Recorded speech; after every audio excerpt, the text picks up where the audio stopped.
암은 이제 2명 가운데 1명꼴로 발생합니다. 의사들이 말하는 최선의 건강법에 보면 암의 싹을 자르는 이것이 너무나 중요한데 이걸 모르기 때문에 많은 사람들이 맥을 못 잡고, 그래서 이것이 얼마나 중요한지를 이제 2부에서 좀 아셔야 되는데, 자, 일본에 있는 이 책에 2011년 교토신문에서 이런 내용이 나왔어요. 암의 싹을 자르는 게 뭐래요? 저도 여러분도 하루에 5,000개씩 암세포가 생겨요. 근데 저는 제 면역력이 NK세포가 튼튼해서 암세포가 생겨도 얘를 오토파지 명령을 내려서 죽도록 명령을 내리는데, 여러분들은 면역이 없어서 얘가 오토파지 명령을 내리지도 않고 받지도 않아요. 그런데 수술과 항암으로, 방사선으로 면역을 싹둑 더 자르고 있는 거예요. 예. 자, 그래서 암의 싹을 자르는 면역의 중요한 기능 모르는 사람이 몇 프로? 제가 볼 땐 70%가 아니라 더 되는 것 같아요. 그래서 지금 내가 하고 있는 처치가 내 암을 없애는 건지, 암세포를 없애기 위해서 더 치명적인 독소를 넣고 있는지를 판단을 못 하신다는 거예요.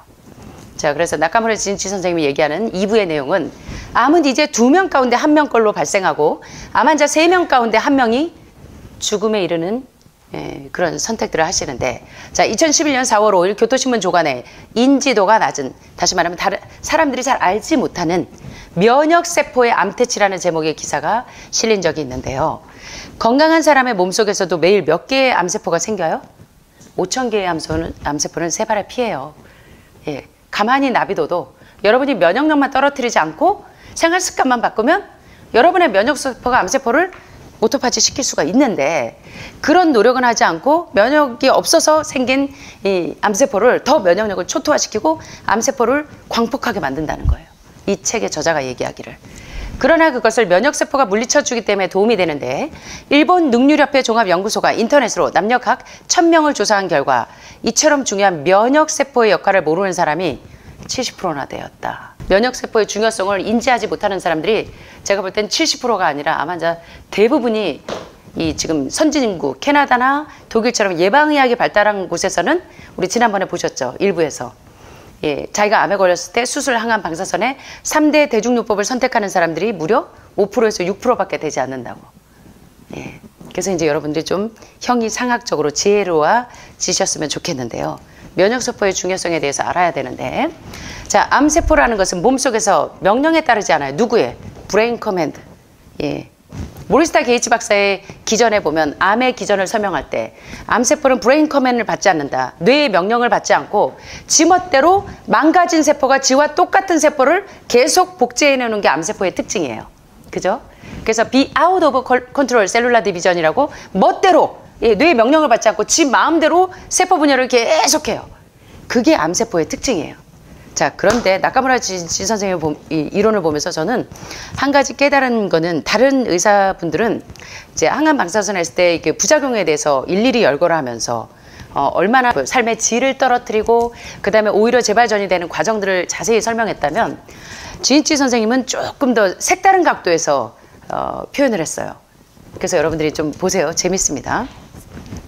따라서 암세포를 적으로 인식해서 공격하는 것은 우리 몸의 자연스러운 면역 시스템인데, 우리 몸은 항상 우리 편이라는 인식의 전환이 필요합니다. 그런데 이 시스템은 나이가 들어갈수록 점점 약해지게 마련이고, 그런 까닭에 고령층의 암 발생률이 높을 수밖에 없는 것입니다.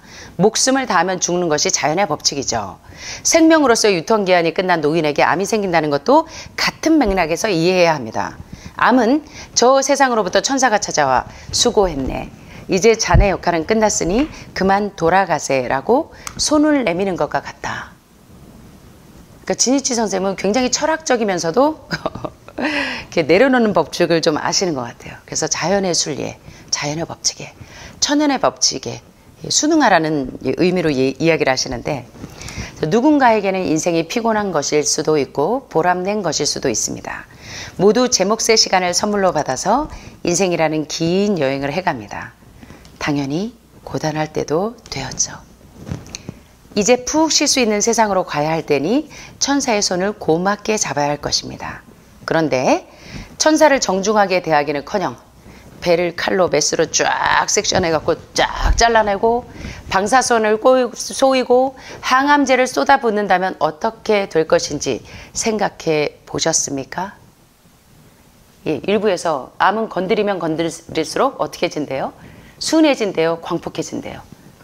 광폭해진다고 배우셨죠.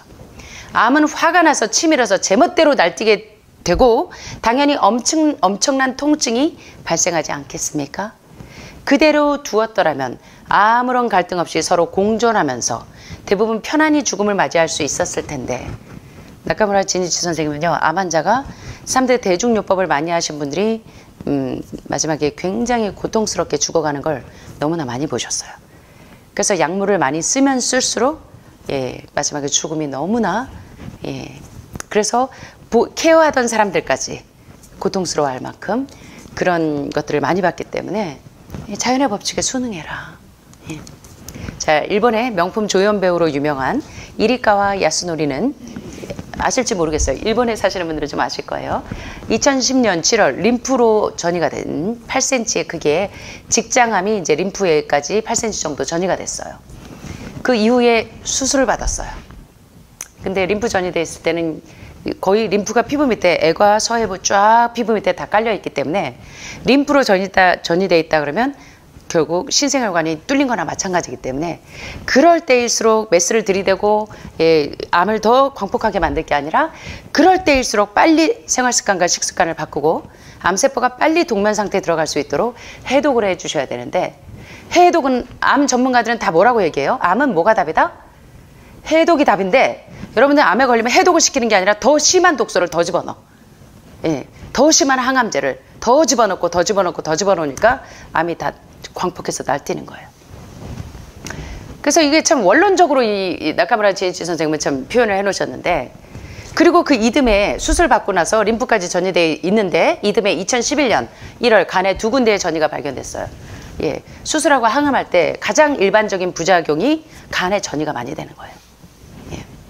치료하지 않으면 반년에서 1년, 항암제를 하면 2년 정도 생명을 연장할 수 있다는 것이 담당 의사의 소견이었는데 그때 이리카마는 치료를 거부하면서 이렇게 얘기합니다. 연기자는 무대가 곧 생명입니다. 항암제 부작용으로 기진맥진해서 무대에 서지 못한다면 그야말로 몸 죽은 것보다 마음이 죽는 게 더 무섭다는 거죠. 그러나 그거야말로 죽은 거나 다름이 없죠. 자, 그 뒤 죽음을 목전에 둔 상태에서 이리카와는 자신의 연기 인생을 정리하는 노래를 취입하기도 하고 가수로 데뷔까지 하고 살아있는 동안 할 수 있는 모든 걸 하고 싶다라는 생각에 자신의 목소리를 남기면서 이 책을 썼어요. 그 뒤 2011년 12월 24일 이리카와는 인생이라는 자신의 무대에서 아름답게 내려갔어요. 이리카와의 마지막 모습은 연명의 본질을 그대로 보여주는데 삶이란 무슨 수를 써서라도 명줄을 길게 잇는 것이 아니라 죽음 직전까지의 삶을 어떻게 순응하고 어떻게 아름답게 살아가느냐에 따라서 전혀 다른 품격으로 남게 된다는 거예요. 암 난민이란 말이 있는데 더 나은 치료법을 찾아서 이 병원 저 병원을 헤매는 사람들을 일컬어 암 난민이라고 해요. 더 이상 손 쓸 방도가 없다는 말을 들었을 때 수술하고 항암하고 제발 전이 안 되려고 항암합시다 방사선 합시다 해서 제가 수없이 보는 유방암 환자들 예, 유방암 1기에서 2기로 시작했는데 2년 만에 이제 재발 전이 안 되게 한다고 항암 30번, 방사선 30번을 했는데 림프로 전이가 되고 유방 절제할 때 림프를 절제하니까 6개월 안 돼서 림프로 전이가 됐고 그 다음에 또 전이 안 되게 안전하게 한다고 항암 30번을 더하고 방사선 32회를 더해서 총 항암 60회, 방사선 62회를 한 사람의 이제 차트가 여기 있는데 그분이 이제 2년 만에 처음에는 림프로, 그 다음에 폐로, 그 다음에 뼈까지 다 전이가 돼서 여기 왔는데 계속 저희한테 화풀이를 해요. 예. 부작용에 대해서 한 번도 생각해 본 적이 없는 거예요. 부작용뿐만 아니라 이 치료가 나에게 어떤 결과를 날지를 한 번도 생각해 보지 않고 더 이상 손 쓸 방도가 없다는 말을 들었을 때 어떻게든 살려줄 의사가 어딘가에 있을지 모른다는 기대감으로 예. 오늘은 전라도로 피신 가고 내일은 경상도로 난민이 돼서 쫓아다니는 사람들을 일컬어 암 피난민이라고 하는 거예요. 그래서 이게 맥을 좀 잘 잡으셔야 되는데 맥을 못 잡으면 계속 암 난민이 돼서 다니시는 거예요. 평생. 이 요양병원 저 요양병원 좋다는 약 신약은 다 쓰고 안타까운 노릇인데 다만 그토록 발버둥 치며 애태우느라 그나마 남아있는 삶마저 삶의 질을 완전히 떨어뜨려서 눈을 감을 때까지 난민 생활을 하시다가 고통스럽게 가시는 거예요. 그런데 그런 사람들이 대부분이라는 거예요. 그래서 나카무라 진이치 선생님이 말씀하십니다. 나는 당신에게 삶의 마지막 장을 비참하게 끝내고 생명도 짧아지는 최악의 결과만은 피할 수 있기를 진정으로 바라신대요. 문득 이리카와가 불렀던 노래 한 소절이 생각이 난답니다. 막이 내리면 연극은 끝난다네. 내 꿈은 연극이었고 이제 한치의 후회도 없다네.